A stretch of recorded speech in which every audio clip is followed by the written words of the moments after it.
Hey everyone, it's Javier. Today I'll be teaching you how to make rice on a rice cooker and on the stove as well. Hope you guys enjoy. Alright, let's start off with putting our rice into a strainer. I put 2 cups since I'm doing rice 2 different ways.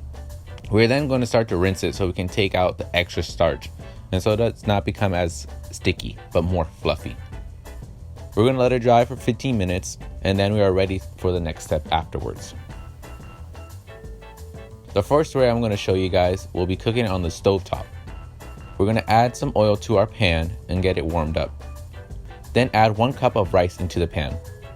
We are going to toast our rice till it gets slightly brown.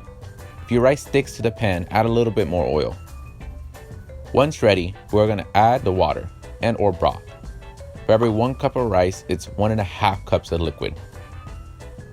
Once we add it, we're going to bring it to a simmer and add our seasoning as well.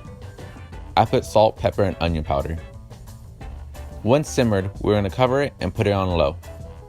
Let's move to our rice cooker. And you notice that it starts off on the warm setting right away. And then when you press down, it hits the cook setting.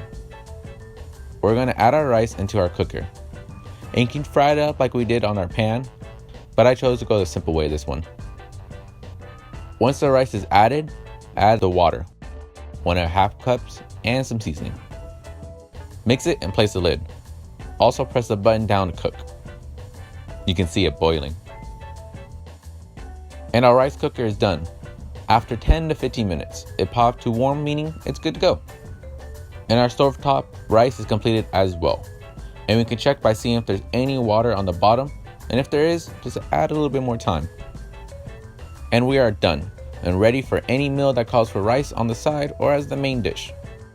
Hope this helps and see you guys next time.